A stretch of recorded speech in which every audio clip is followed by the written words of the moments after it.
Hi, everyone. Thank you so much for joining us today and welcome to our 501c drop. I am beyond thrilled to be joined today by my good friend, Stephanie Paz Townsend of Paz Principles Consulting. We are talking about, honestly, it's like one of my favorite topics about event momentum and how we can let me share my next slide so we see the title, how we can go beyond the event and build sponsorships and sponsors into a major gift pipeline. So, hey, Stephanie, thanks for joining us. Welcome. Thank you so much for having me, Leah. I love that we get to keep having this conversation and bring others into it. I agree. It couldn't be more timely, honestly. You're kind of stepping into BetterUnite and looking through all of our tools. Stephanie has been instrumental in diving deep into BetterUnite's moves management system. And really, you and I, Stephanie, we've talked a lot about, how this now new component within our tool, within BetterUnite, can really move the needle with events. So I'm so excited to kind of have this full discussion today. And full disclosure, we are not going to talk about only BetterUnite today. We're going to talk about really taking events and kind of next leveling them. So I'll start out here. I'm going to stop my presentation because I am always forgetting to do that. So what we'll talk about today is like something that every nonprofit has experienced. You plan this incredible event. The event goes actually very well. It's absolutely a success by any metric. And then the event ends and guests leave. And what happens next is, personally for me as a development director and as an event director, was always the most difficult part, right? We are exhausted as the people working on the event. We're just done as well. We've worked with a million people. You've had committees, you've had all these things. But what happens next is actually so important. And, that's where, and what happens then is that kind of moment that determines whether or not the event becomes a transformational event for the nonprofit, or if it becomes really a transactional experience for donors. So I'm encapsulating here what Stephanie has been working on, and we have been talking about a whole lot. So we talk here a lot about taking an event and moving it from an episodic event or something that occurs into something that has momentum-based fundraising, where the event is intentionally designed from the outset as an entry point and into the donor life cycle. So, okay, with all of that, let me introduce Stephanie, and I'm going to pull up my notes here and read some of her bio. Stephanie is a nonprofit strategy leader with nearly 2 decades of experience across development, marketing, and brand strategy. And what makes Stephanie's work so impactful is the way that she blends relationship-driven engagement and data-driven decision-making. I'm really glad I had that written down. I would have never gotten through that if not. She brings together behavioral analytics, personalized communication, and ethical storytelling to help mission-driven organizations build sustainable growth, not just one-time wins. And let me tell you, I have seen Stephanie in action working with really large nonprofits, making these things happen. She's known for her analytical approach and people-centered solutions, particularly when it comes to cultivating strategic relationships and building cross-sector partnerships.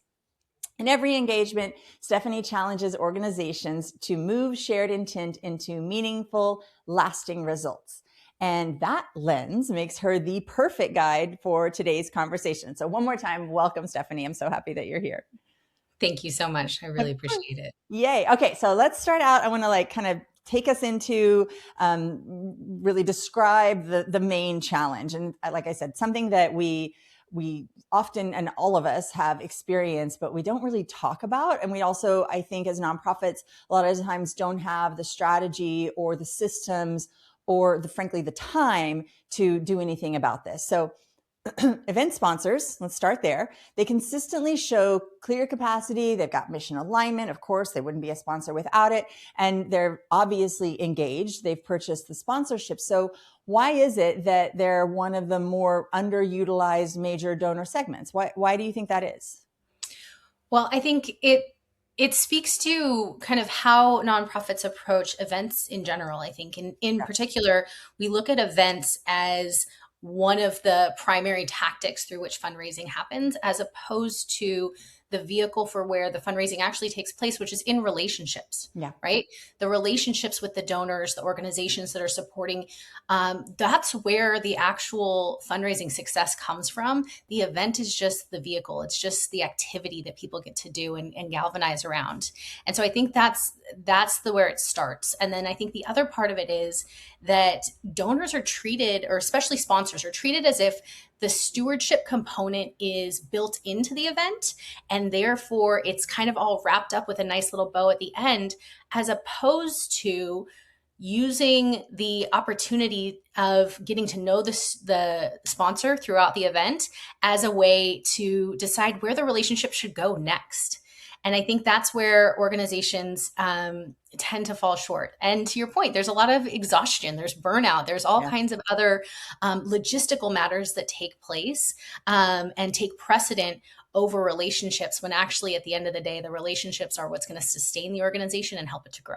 I'm right, like hitting here, going off script, but I mean, I know that we've both been in this situation where you're just exhausted. So I feel like also couching this whole conversation, and there is no shame in the fact that we've all been there and done that, the end of the event is just the end because you have no more to give as a human person involved in the event itself. But if we can reframe that and start it from the beginning, like I know you're going to guide us to do, I think that that's where a real change can happen. So I guess maybe that's also for myself, because I know I did that when I was a development director as well. And, we learn as we go. Now we know better, so we can do better, as Maya Angelou says. Yeah, and I also think Yeah, that go ahead. donors and board members are sort of conditioned, right, to think Yep. that that's the best way to fundraise. Yeah. It's Events have an inherent ask built into them, and so it's easy for volunteers and board members and those that are already supporting your organization to kind of share and spread the word and use that as a fundraising vehicle. But for those of us that consider ourselves professional fundraisers, I think that there's an opportunity to take it further than that and to really be intentional. And I think that's where we get to kind of transition the conversation. That's exactly right. So unlocking the opportunity that's been there and just latent in the whole thing. So then we're already talking about it, but the mindset shift, right, that needs to happen for nonprofits to stop treating the sponsorships as one and done and start seeing them as the beginning of a relationship. So, I mean, can you talk a little bit more about that? Like how to, and maybe also how to, if you are the professional fundraiser in the room, how to condition your maybe executive director or your board or the other people that are involved in the event to really think about this as a longer term engagement. Yeah, well, I think you've already said it, right? Like the sponsors have already indicated that Yep. there is capacity, there's affinity, there's some kind of engagement that's already taking place with your organization. Now you get to understand, by starting that relationship with the sponsor, what is the value proposition for that sponsor? What are they looking for? Are they looking to be part of the problem that you're solving in the community? Are they looking for visibility and alignment with your Mm. organization? Are they looking to engage their employees, or are they looking to activate their family members around it? Once you understand what their value proposition is, their motivation, then it opens up the channels of the next step within the relationship. And so I think that that's where by using the information that is already being given to you through donor engagement, you have the opportunity to then identify what are the possible next steps, and then ask them, where Ask do they the want to questions, go from right? here? Yeah, Right. the big why. That's your opportunity there. I love that. That's actually so clear to me because a lot of it does it, when we talk about this just from this very high level, it feels very, squishy or ephemeral, or these like that sounds lovely. But I really love your approach, which is grounding this opportunity in, okay, here's tactical next steps. Thank you for that. And I think organizations do such a phenomenal job at events of painting the picture. This is the problem we're solving. Totally This agree. is the issue. This is who we're helping. Mm-hmm. And they think that because there's a call to action to give within the event, that that's where the action should take place from the donor's perspective. But really, that's just the start. And you have to continually be inviting them into the work that you're doing through specific channels in order to keep that relationship and ultimately that fundraising support moving forward. Oh, yeah. So then so this is, here's my next question. When the theme of like when the relationship management actually begins, at what point then before the event should their moves management process start? Does it, and also, is it too late? Or, maybe tell us why it's too late if we wait until the event ends. I don't want to say that it's ever too late. I think that if you have any actual engagement with a donor, then it's not too late. There's still an opportunity for a relationship That's there. good to know. But I would say that the Caveat. minute that there's any kind of commitment made or Mhm. any engagement demonstrated, there's a huge opportunity to take advantage of that and turn that into momentum. So it starts with energy and excitement. And if you can convert that into momentum that Yeah. moves to a deeper relationship, that moves to ongoing commitment financially and otherwise, then that's where you're going to see the relationship grow and you're going to see your organization grow because of the support that you're generating. All right. So, in your experience, then, what are like the most common breakdowns that you see post event, right? Like from the ones that would cause high potential donors or sponsors to kind of quietly exit the room, to disengage, even when, and this is, I find too, like a big part of the problem is that we've kind of stamped the event successful. The paddle raise did really well, the auctioneer was on their game, like everything went really well. So what happens then? Yeah. So I think, you just said we hit our goal, right? And Yeah, there's this big celebration, this moment of relief from the staff and the supporters, and then the momentum stops, the energy kind of stops. And so even though there's some kind of generic thank yous and recap summaries, most of the time those feel really transactional and sure. based on just this moment in time, as opposed to an invitation for continued momentum. And the reason that I think that that happens is because there's not clear ownership over who is going to move this relationship forward. Sure. Like what's next? Who does what next? Right. And so a lot of nonprofits have different donor portfolios and people who are managing those portfolios, but who is actually making the moves management plan for this donor to move them to their full potential? Who's the one that's actually gathering the information that tells you what is motivating them to give and Hmm. support in the first place, and what results they're looking for, how they want to be a part of an impact. And so once, if you can assign that early, right? As soon as somebody makes a commitment, or even as soon as you make an ask, if you can assign an owner to that relationship, a major gifts officer, even a board member, and invite them to think through and explore with that donor what next steps look like, and they can propose the next plan. I think that's where you're able to maintain that momentum because you have a specific owner and they are cultivating that plan intentionally.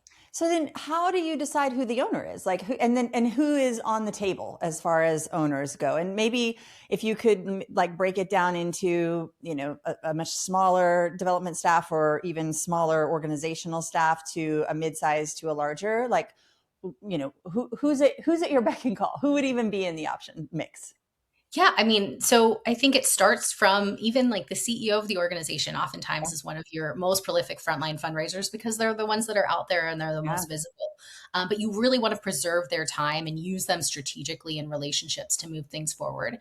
And so I think if you're able to, even if you are just defining your donors based on certain giving capacity that they've indicated and certain engagement levels that they've indicated, Hmm. donors that are really actively responsive to the things that you're sending out, who are eager for the next update, those are the donors that you want to spend most of your time cultivating. And so start by taking the criteria based on your organization and finding who are those that are best positioned to work with them. Sometimes it is honestly a board member. A Yeah, lot of organizations, even small ones, have a fund development committee. sure. And if you can give each of those board members, 3 to 5 donors that they're going to find at your event and make sure that they have a direct connection to, that's going to start that momentum away from transactional into relationship.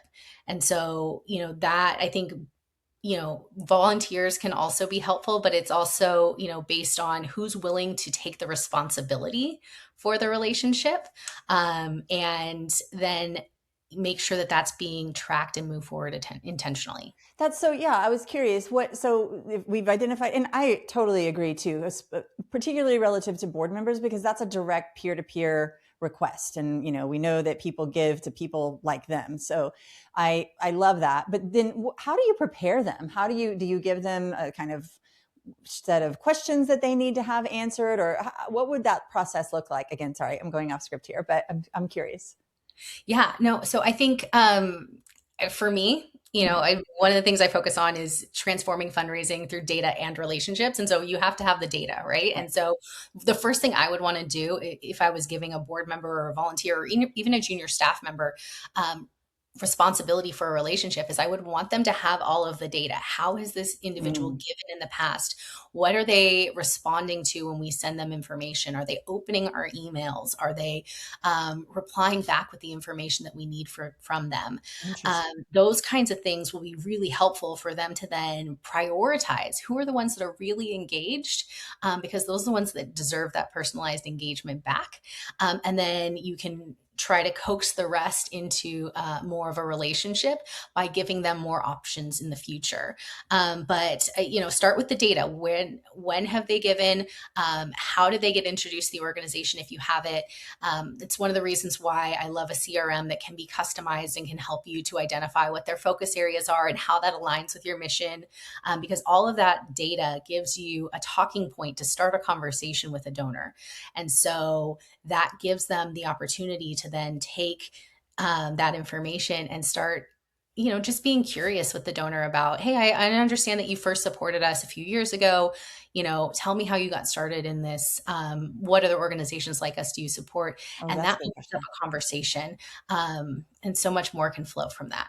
Because I have this picture in my head of, handing a board member a series of like, here's what we'd like to know. And then basically the sponsor, potential manager, donor feels like they're in some sort of interrogation, which is the opposite. So you're saying more give them information, give the board member information just to spark the conversation and spark the relationship. That's a much better tactic than what's in my head.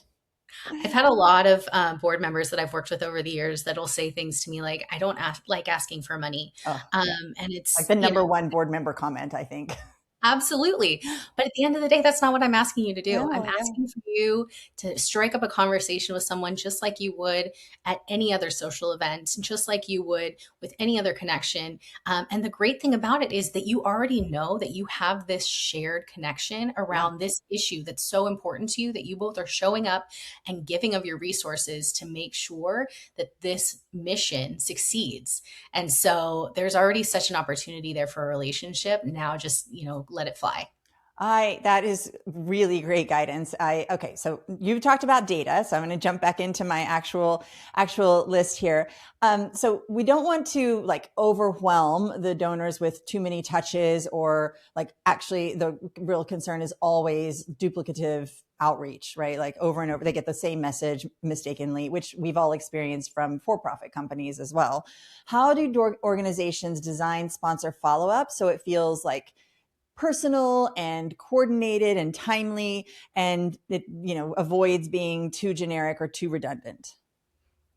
Well, I think have a plan, and sit down and write figure out what that looks like for your organization. You can do it analog, right? Where you can actually just map it out with your team and say, this is what we're going to commit to, that we're all going to reach out to our donors at this time around this bit of information that we want to share with them.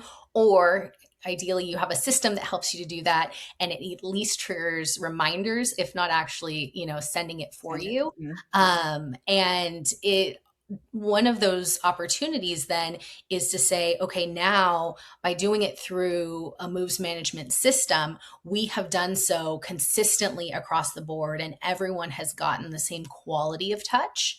And then you can build that ahead of time so that you're not trying to remember what the next step of the relationship is. You've already built it into the system. So you're being prompted by the system to say, oh, that's right, they got this email. I can see here that they didn't open it. Let me follow up with them and make sure that they get this information, because I think they'll be really excited to know that this is the result of the funding that they gave, or whatever the case may be. I mean, and it's so personalized. It's so interesting when I know that, we've been talking about automations and workflows within BetterUnite when we've released moves management. And I've gotten this pushback that, well, we don't want it to feel like robots are in charge. But what you've just described is an absolutely human touch. It's just prompted by the tech. It's not at all being, I mean, sometimes maybe, but most of the time not delivered by the tech. Yeah. And I think also, even if it's being delivered by the tech, it's the input that has triggered it, We right? I can think that customize that's a really, lot these days. yeah. Yeah. And I think that that's what's really important, right? Is that I've worked with organizations who we've created industry specific strategies, because that we know that some of our sponsors within specific industries activate around a certain time of year, or Oh, interesting. are motivated by certain types of issues. And so even though we are applying a similar strategy across a whole segment of donors, it is personalized to that donor because of when they gave and how they gave and what they're giving to, and making sure that that's really clear for them, that this isn't just kind of a blanket statement that you're sending to everybody, but this is based on what you already know about them, and is intentional in the relationship you're trying to cultivate. And then what you just said, I know that will vary. This next question of mine will vary depending upon the organization, but are there some common engagement triggers that you see, kind of utilized across the board? Yeah, I think one of the easiest ways to do that is to look at what information you're currently gathering about a donor, and using that as a response. So I think I've even done it with development teams, where we've reached out to all the donors that opened our email Yeah. and said, hey, we're so excited that you opened our email. Can you tell us a little bit more about what motivated you to do that, what you were excited about, what you read first? Because we want to know, how does that affect the relationship? Are they getting the message that we wanted them to get? And we're using that to curate how we send communications moving forward. So I think, any engagement trigger that you can pick, whether it's that they opened to or responded to something, if you can set those engagement triggers to also track around when they've given a gift or when they've engaged with any of your social media content. Those are other ways that Oh, you yeah. can show that your appreciation. It shows that you're paying attention and that you care about their willingness to contribute to what you're trying to accomplish. So then that's incredible. I love that. And then another piece of this that I'm just also hearing is that, a lot of this will reduce the reliance that a lot of nonprofits and frankly for-profit companies have on a single person's memory about a person, a donor, a relationship. Or can you speak a little bit about how utilizing technology like this can really help in that regard? Absolutely. I mean, how many of us have come into a nonprofit role and been handed a portfolio, and had to sift through it to figure out who were the engaged donors, who were the ones that would actually take our calls, who were the ones that actually would activate around a particular event or activity, and most of it was just some cold calling and cold emailing and hoping that people responded, and when you have a system that can actually capture each activity that's taken place, every task that's been completed, every time that there's been a call or an email or a visit with a donor, and there's an opportunity to look back through that relationship history and see where the donor's been responsive and where they haven't, helps you to know how to approach them the next time. And so that's why I rely so much on data. And I've worked with a lot of organizations to try and transform their data capture systems into things that they can actually use and analyze, as opposed to just disparate systems that sit all over the place and they have to try and cull together that information manually. So, yeah, I think anytime that you have a system where you can actually keep that legacy data there, invites the next generation of fundraiser that comes through your organization to be able to do their job better. And what I said, so I've had the experience of walking into an organization, being handed this, kind of dump of information that didn't really make sense, and then actually beginning the outreach just to find out that the person I was reaching out to has been a longtime donor and very engaged, but like I had no visibility or knowledge into that, and I feel silly. So how? My question is, this is coming from my experience. So my question is, how do you encourage or get the folks on your team that might be resistant to capturing that data? Because a phone call or a text message, there has to be some way that you kind of manually put those things in. So how do you encourage people on your staff or your board to do that? So I think one is making sure that the system that you're utilizing is user friendly, right? That Sure. they're not having to get their own certificate in order to be able to know how to use the system, Right. right? They can jump in there. And more developers are creating platforms that have that really great user interface where they are comfortable engaging with it. But I think then also it's looking at making sure that there are integrations with the system that help so that you're not having to add everything in manually, whether you're able to import it as a bulk upload Sure. or being able to even just send the email in a way that captures it within the system Like with the already. BCC and those sorts of things. Yeah. Exactly. I think those tools make it easier to capture those things. And then I think it's also about how the team is structured, right? I worked for an organization once that told me that if it wasn't in Salesforce, it didn't exist. It didn't happen, and I didn't get credit for it. Oh, And that was a little harsh, but it it's a also bit harsh, but I get it. was their transition away from relying on institutional knowledge and building towards a more relational approach to the Mm. donors.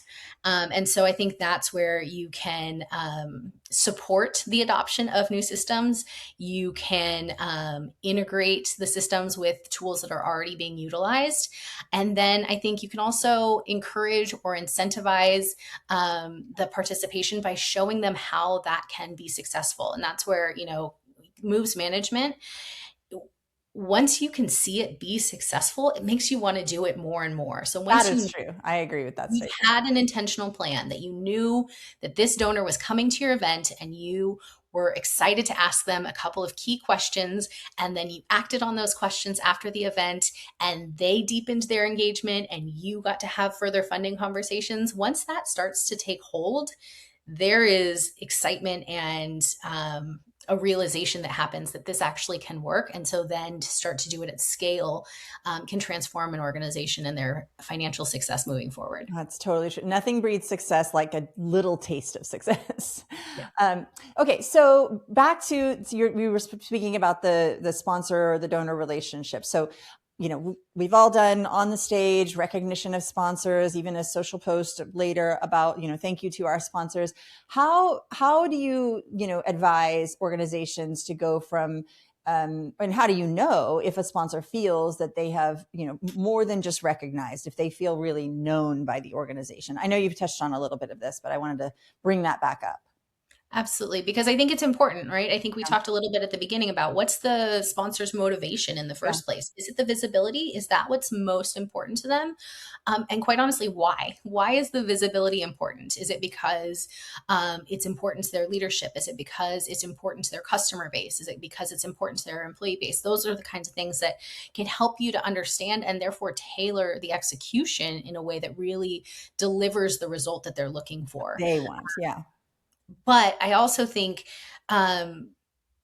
understanding the motivation, asking the question Mm. around, kind of what they're getting out of it, what they're most excited about, where relationships for them have been successful in the past, helps you to understand where the relationship can move forward and sort of what opportunities exist that you can take advantage of. So, organizations that are really excited to deepen their engagement post event and do an activation in the community are just one example of how you can take the relationship and move it forward by asking a few questions at the beginning.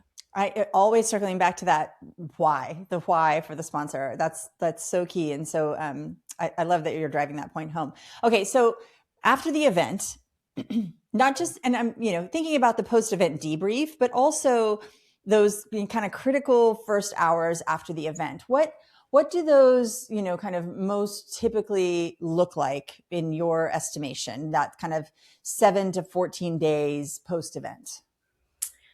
Well, I think that's the time where if you're going to automate something, definitely automate it in some of that time frame, Mm-hmm. right? Because that's where you're going to have the most exhaustion, the most kind of burnout, and the most kind of wanting to dry your hands of the event and sort of be done Totally. with it. So planning ahead, an automated thank you, but not just a thank you, an opportunity. I always like to include an invitation to a next step in those communications, because it gives you two things. One, the engagement behavior with that invitation, if you're inviting them to a site visit to come Yep. see your work in action, or you're inviting them to consider becoming a part of a committee or something like that, those that click on the opportunity or that reply and say yes, I'm interested, those are the ones that it can help you to prioritize that low hanging fruit right then and there. Mm-hmm. um, and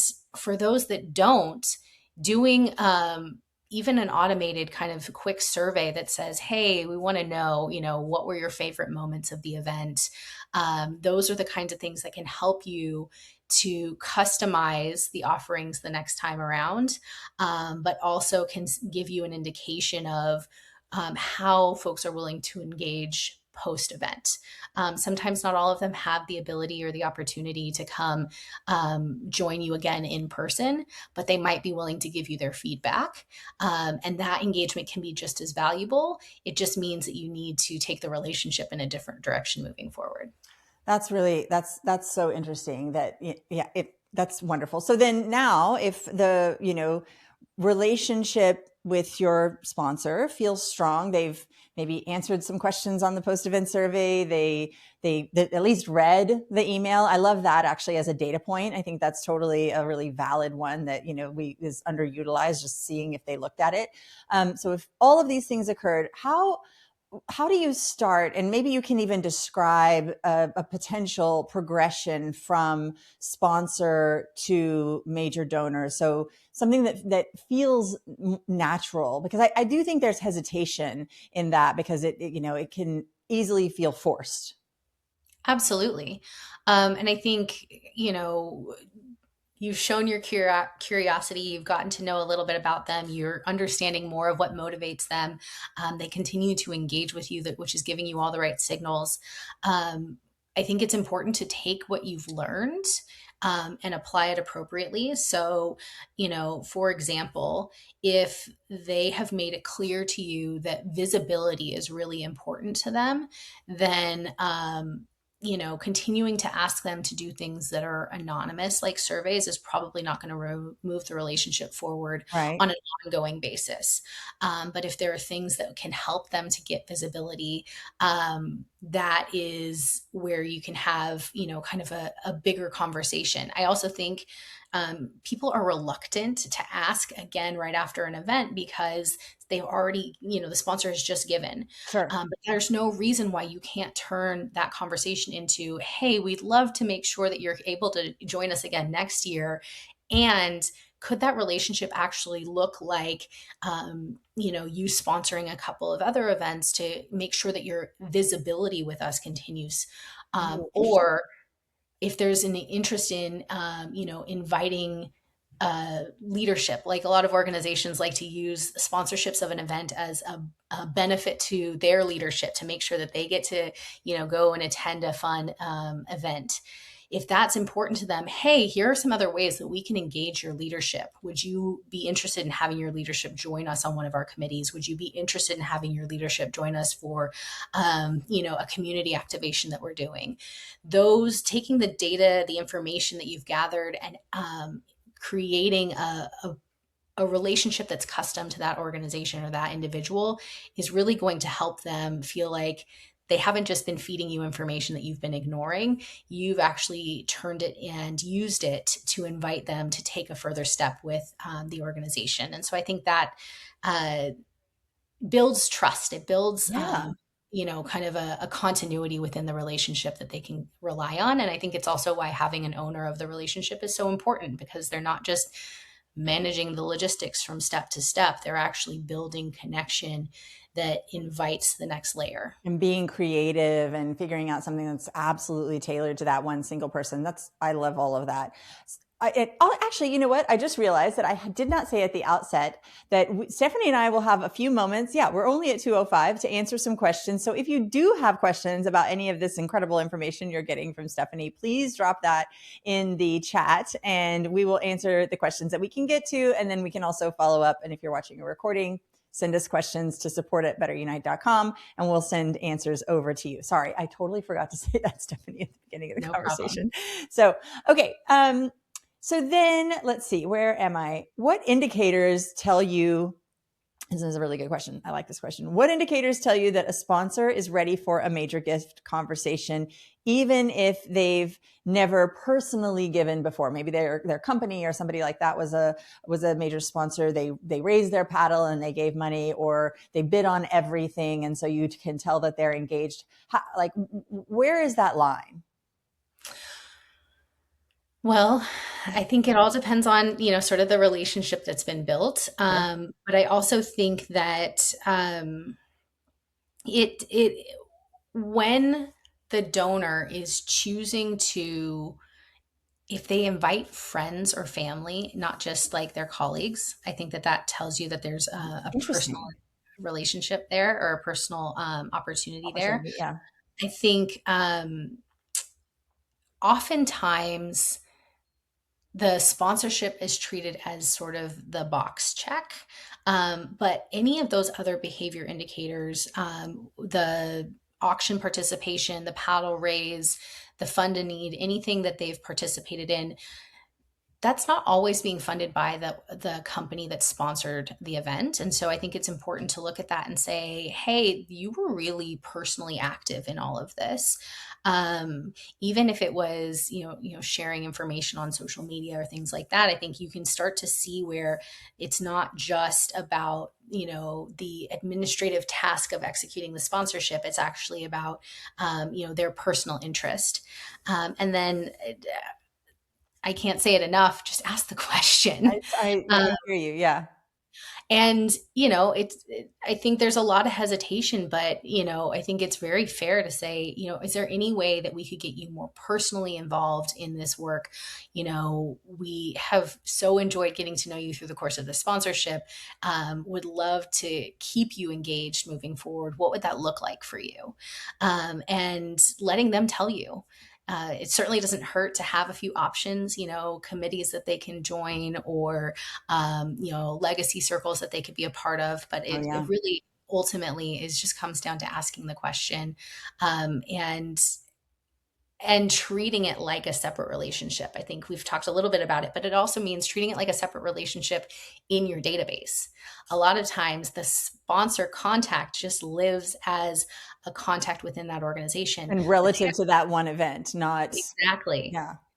But they have their own household, they have their own network, they have their own set of resources. And so that's where you can also create a separate moves management plan for that individual or that family, as opposed to just the company that they represent. That is really great guidance. And I mean, as you're talking, what I'm hearing too is that both within the context of the event and also more broadly is having a lot of options out there for people to engage in. I mean, as you were speaking, I was thinking of, even some of the activations that we'll see at events. And by the way, we're not only talking about galas, I know, Stephanie, you've run quite a few kind of peer-to-peer based walk runs and things like that. So, would you say that the more, opportunities even within the events that you have for engagement, the better? Or is there maybe a limit, too much at some point? Well, I always let the data tell me if I've hit my limit or not. Okay. I've had, segments of donors that are what I have terms reactive donors. They don't tend to love a lot of direct interaction with individuals, but Hmm. they will respond to a campaign or an appeal multiple times a year. And so I let the data tell me when they stop engaging, then we know that we've either missed our mark from a communications perspective, or we've kind of saturated the market when it comes to how many times we've asked. And we use kind of indicator donors within that segment to tell us whether or not that's happened. By asking them, by getting feedback, by inviting them to be in active relationship with us, where they're telling us how they are receiving our information and if it's working for them. I always end at this kind of with this question, and I frankly, honestly feel like I might know what you might say. But what if somebody who is listening to this conversation today and they were to take away a single concept, or and you can answer both of these separately, or they can be the same thing, or they were to do one thing differently tomorrow, what would that be? What would you tell them? I would say that if they keep everything else about their organization the same, they keep the current systems that they have in place the same, they keep, they're not growing in terms of being able to hire on a whole bunch more staff Yeah. right now. um, I would say that it's picking or defining what momentum looks like within their organization, Oh, yeah. and creating a plan for how they're going to invite donors into that momentum moving forward. And I think that that starts with the event, taking a slightly different approach when it comes to the event and saying, every person that supports this event has responded to that invitation to be in a relationship with us, and we are going to treat it in kind. And then keeping that intentionality around, if I was going to cultivate a relationship with a new colleague or a neighbor, how would I continue to make steps in that relationship to make sure that it was growing and becoming stronger? And use that same approach to your donors. How am I going to continue to create relational touch points with these donors that are not contingent upon the event? That, and I mean, that to me, for me as a former frontline fundraiser, that it almost takes the pressure off, right? Like, I don't have to accomplish this big ask tomorrow. I'm just being asked to begin and I loved the reframe of, think of how you would talk to a new neighbor. I mean, we've all been in that position. Like, I want to invite this person to tea, but I don't want to seem weird at the first outset and just like do this. So that is such great advice for someone like me anyway. Well, I have been really privileged to work with a lot of different Yeah. organizations who have a lot of different approaches.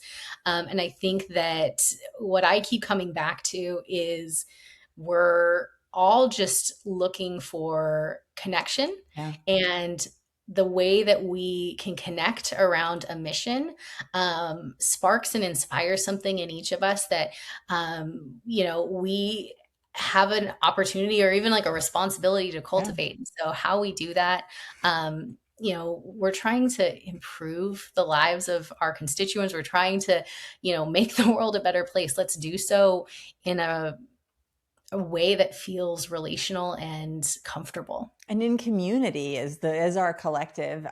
And to me as well, with nonprofit events, they are such a unique opportunity to begin that conversation and then laying the groundwork before the event. I mean, honestly, from what you're saying, Stephanie, I just hear that it's really possible for organizations well before they even engage their committee in the event. Like, the minute the event is decided upon, you can begin to, and please correct me if I'm wrong, but begin to lay out a plan and a pathway for those that come in as a sponsor, those that come in just as an event attendee. I mean, is that how you see this?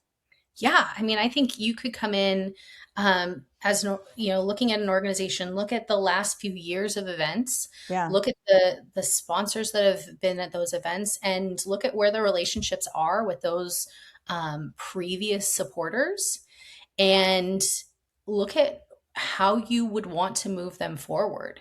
And invite them back. Those that have maybe lapsed for a year or two, Good. invite them Good back one. in. Yeah.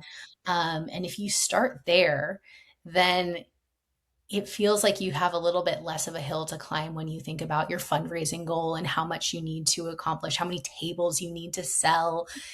All of those kinds of things feel a little bit more manageable when you're talking about known entities and you're talking about, you know, friends and connections as opposed to more Yeah. transactions are definitely always going to be harder because And necessary, but yeah.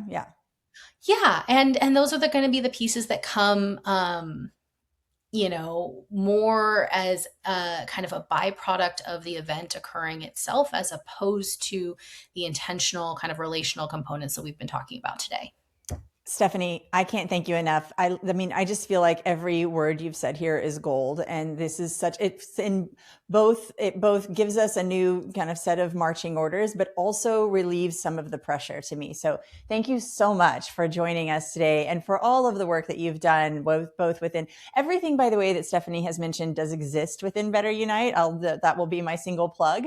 But I'm so grateful to have you kind of expounding upon it for us out here. Yeah, I'm so grateful to be a part of it and honestly excited to see new resources emerge. I mean, there's some tools here that I wish I had 5, 10 years Same. ago. I wish I had 2 years ago. I'm Yeah. so excited that they exist now and that they're available.